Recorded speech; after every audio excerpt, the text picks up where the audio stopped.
Hey guys, welcome to my demonstration of how to make a lovely meal / side dish for using mainly foraged ingredients. So at the moment there's so much, there's maybe food shortages, everyone's sort of stuck inside except for some exercise. So I think it's a perfect time to learn about what food we can get from the outside. Makes it interesting going out to begin with, and then also we can bring back some food. So this isn't everything we're going to be using in the meal, but it does constitute the ingredients of a lot of it. We are going to be using more than this, but I thought this was a handy small sample of everything just to show you what everything is. So today out on my walk, this was all picked, and actually I did record my walk through the woods, identifying edible and inedible plants of spring 2020. Hopefully, if I've done everything in the right order, then this should be up now, so you could go and check this video out and see where I found all of this stuff. So this is, instead of using onion bought from a shop, this is what we're going to be using. It's called Cornered Leek, and it is actually an allium.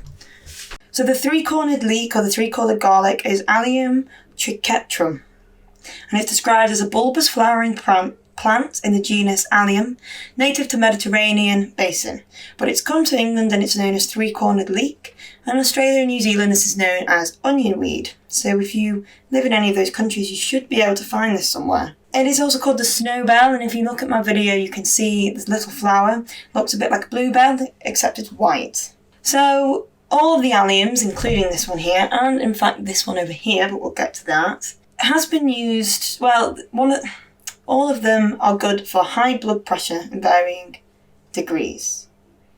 Apparently the juice has been reported as being used as a moth and insect repellent, which, if you're like me at all, I'm terrified of them. Just a little silly fear there, I guess. So the sulfur compounds in there can help reduce cholesterol, protect the circulatory system, and have antibacterial and antifungal properties, as well as containing saponins and flavonoids, potential antioxidants and anti-cancer agents. So you can use these like chives or spring onions. And I'm going to show you that these are going to form, instead of using regular onion, this is what I'm going to use. Instead of using regular garlic, I'm going to use this here. Now this is an allium. It's called, most people know it as wild garlic or Ramsons. 100 grams of this lovely little stuff, which can be used in so many ways, contains about 45 milligrams of vitamin C and almost 5 milligrams of beta carotene. 100 grams of the bulbs of this has 60 milligrams of vitamin C and over 2 milligrams of protein. So this is also really good for you. Now, if you eat too many alliums in one go, it can actually thin the blood, so that is something to be wary of. And you don't want to cook them too much, because as with anything, it really does lose a lot of its nutritional information. So the next thing we have is stinging nettle, and for obvious reasons, I'm going to protect myself picking it up. It's called stinging nettle for a reason. So here we go. Here it is. So I've washed all of these things, that's why it's wet. And the stinging nettle, you can tell it's got this, it normally grows in clusters. It has a very telltale shape, and it also has these spines, tiny little needles running along the stem there. So we are going to use these nettle leaves, although I wouldn't use this one because it does look a bit past its best. So we're going to be using the leaves in this. And like anything, a lot of all the things we're going to be using, again, there is nutritional information available. So the stinging nettle shoot is close to 90% more moisture, and the rest is proteins, fat, ash, and dietary fibre, total carbohydrate of 7.1%, and the total amount of calories in there is 45 calories per 100 grams. So it's not the best thing for you, but it does have some properties, and it does add flavour to any dish. Now, one of the coup de grace, I suppose, of this dish is this. It's called common horsetail. There are other varieties, including giant horsetail and river horsetail. And it's called horsetail, you can probably see, because it does resemble a horse's tail. Now, this is used widely in Japan and Korea, apparently in spring, a bit of a delicacy. And it is very good for you. There are a lot of benefits to eating it. You don't eat this bit. This bit comes away. Now, these are called the fertile shoots of horsetail. You can get vegetative shoots, and they, I wouldn't say, are edible. You peel this bit back. Oh dear. The younger and greener, the better tasting. So you can, I also cheat a bit and get them when they're a bit more browned. But when they start browning and shooting up past these bits here, they do start to lose their, they do go downhill in terms of taste and texture. So when you peel that back, this is what it looks like. It's very, very wet, and I wouldn't recommend eating it raw.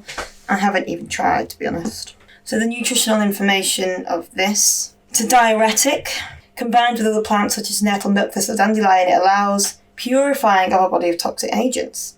It improves the condition of the skin and nails, helps you to lose weight by elimination of fluids, and strengthens our bones and tendons. According to a website I was on, so, I haven't exactly looked into that, but this is what people say is good about horsetail. You've also got a website called Nutrition Review. Says that it has a large amount of silica and salicylic acids, 5 to 8%, which is used in the body in the production and repair of connective tissues, while accelerating the healing of broken bones. So you can probably get an idea of why that would be considered good for you.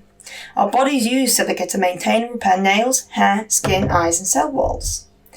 It's diuretic and astringent, making it a useful treatment for cystitis, bladder and prostate problems, and kidney stones.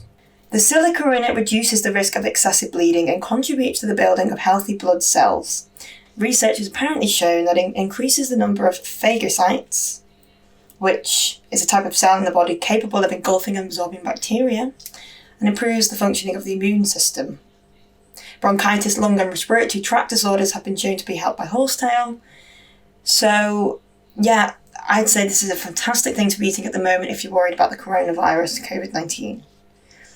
Horsetail contains 5% of the saponin Equisetum and several flavone glycosides, including isoquercetin, galluteolin, and equisetin, which most likely account for its diuretic activity.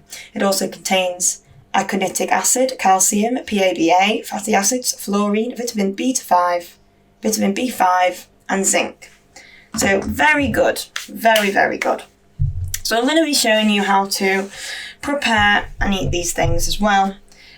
The horsetail, that is. Everything else is pretty self-explanatory. You want to really discard that very end bit and chop, using it like an onion, probably until you get to about, get rid of that bit. Probably until you get to about here, much like you would do with the spring onion. The nettle, we're only going to use the leaves, and again, be careful to wear gloves while you're doing that. And the Ramsons, I'm actually going to add whole, or maybe cut in half if they're larger. So I'm going to switch off the camera. What we do with the horsetail, I'm going to show you a bit more in depth with that. You need to skin it of all of these, and this can just be broken away. I'm not sure what this sort of skin, the black flaky stuff, is called, but we want to get rid of all that. Quantities are going to be completely decided by you. Depends on how many people you're trying to feed. I would actually just use this as a side dish. This is not a sort of dish that you could have as a main. Although you could add something like rice or potatoes to make it into a full dish, but I'm going to use this as a side dish today. I would probably also discard that very top bit because it's blackened. And I am going to show you how to cook all of these things, but for now I'm just going to get everything prepared and put into bowls ready to be used. I'm also going to show you what additional vegetables I'm going to put in it. I'm probably going to use green beans, mushrooms, red pepper, maybe some sweet corn, but we'll see how we get along. So while I was looking for more nettle in a bag of stuff I foraged for yesterday, I came across something that I forgot that I even had, hogweed. So I'm actually gonna make an entire video on how to find hogweed and some of the things you should be aware of when you're looking for it. It's related to something called giant hogweed, which you should definitely stay away from because its sap photosynthesizes on the skin and causes burns. Now, there's some debate as to whether this does, but if it's a sunny day, wear gloves if you're going to pick it. But it does have some similar looking dangerous relatives, and lookalikes. So don't pick this unless you really know what it is. And as I say, I'm going to do an entire video on it. But the stems of the hogweed or cow parsnip is really tasty and again nutritious. It's very tasty.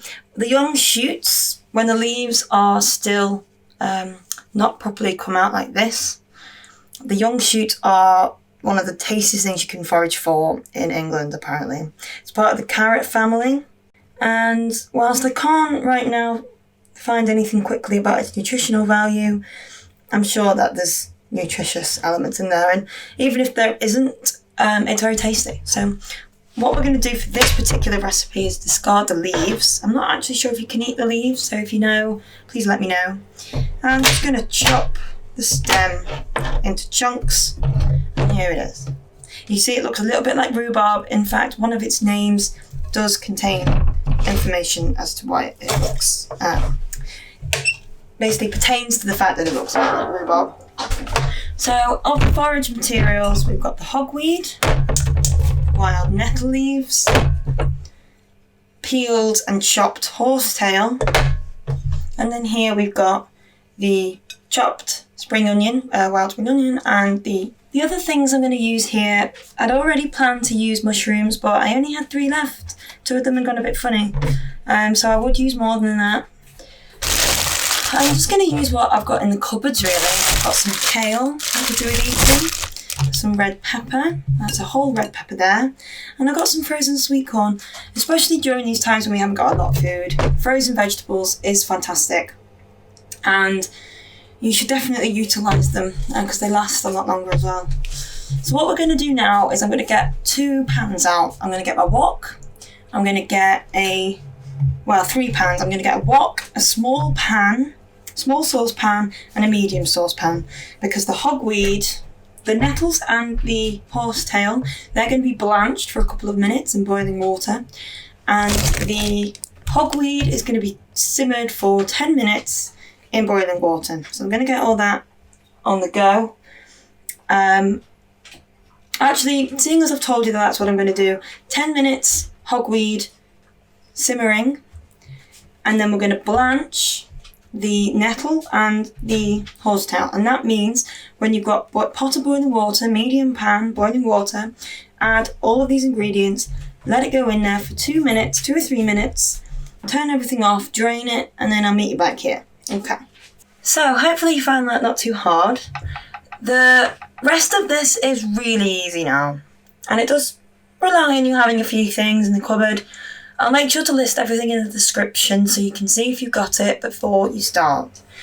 So the flavourings we're going to use, seeing as this is eaten a lot, the horsetail rather is eaten a lot in Japan, I'm going to stick with an oriental theme. The wine rice vinegar or rice vinegar and soy sauce, and that's actually it. You get your salt from your soy sauce. You maybe could put a bit of paprika there if you like, but essentially all the flavours exist in the dish already. So there's a couple of things a couple of ways you can do this. So you could start with a little bit of oil in your pan. So whether or not you use your olive oil or there's coconut oil. And that's how you start. So I'm going to use a wok, turn on the gas, there. Let that heat up a little minute. This recipe is vegan, and I really like vegan stuff. And this is my favourite vegan butter. It tastes almost exactly like butter, and it's fantastic. It's called the Vegan Block by Naturally. So I am gonna add a bit of this in as well, because I think it really pads out and brings out more flavours in the greens. But what I might do, I can cut a bit. This also comes as spreadable, but when I use it to cook, I think I may as well use the block. So I'm going to cut a bit off, but I'm going to wait for just a little minute. The first thing we're going to do is we're going to add the onion things that we foraged for, so they can all go in. You know it's about the right temperature because it's going to sizzle there.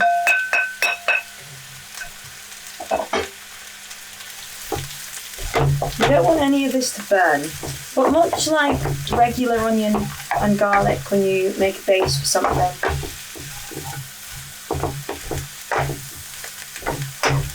it goes in first and you want to just fry that off. Now, I know I said I'd chop the bigger leaves in half, and I haven't really here. And the thing is, when you cook this, much like spinach and kale and the rest of it does shrink. And it's still quite long, but I really like eating them whole. So you've washed everything, you've checked for any wildlife or any eggs which can actually exist in that allium. I only found out recently. So you can already see that the volume of this is going down. You should get a fantastic smell there. Now the hogweed is in this pan that's been boiled, simmered for 10 minutes. The smell that comes off that hogweed is actually absolutely fantastic.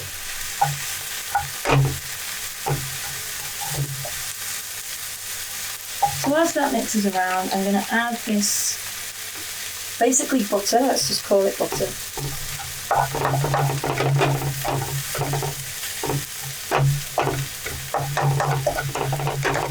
Now the order of which you cook the rest of it doesn't really matter, I'd say.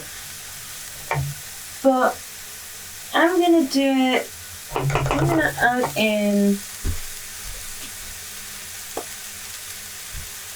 to really soak up these flavours here.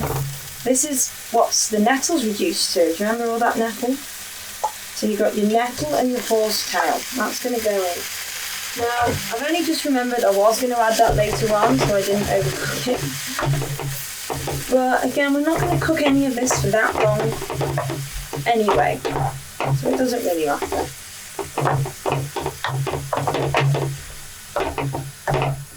And then we're going to add the hogweed. This is basically, it doesn't really matter what order because we're going to just add everything as it goes. You don't really need to worry about that. Everything can just go in together and cook in the sauce we're going to make. See here we've got the little mushroom I have. Ordinarily I'd have a few more in there. And all of this. Now I love having colour in my dishes. So we've got plenty of green. We've got the red of that pepper there. We're going to add the frozen sweet corn because obviously that needs time to thaw and to cook. So that can go in. That can go in frozen, that's fine. I always end up doing too much. So, you know, I was going to add some kale. Actually, no, why not? Let's just add some kale in there. So you can tell this is like superfood. This is fantastic. So at this stage, you could also add something like canned tomatoes, make a bit of a ratatouille maybe, serve it with rice or with couscous, or there's just so many things that you could do here. I'm actually going to add a tiny bit more oil to get the kale going. And then we want our seasonings. Now, as I say, we don't need much. Here I've got some Oriental rice wine vinegar. You don't need tons of that, just a little bit. Here we have, sorry for that noise, Luna's just eating her dinner. This is sesame oil. And that really is quite strong, brings out some flavour again. And I use dark soy sauce. You may prefer to use lighter soy sauce because it's got less salt. But because of that sodium intake, I'm not adding any more salt. And it doesn't need it anyway.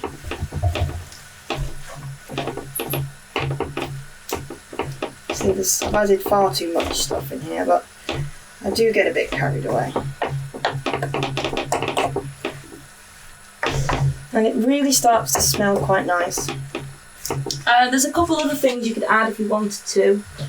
I have something, there's two things, I'm only going to use one of them. There's a 7 spice Thai seasoning,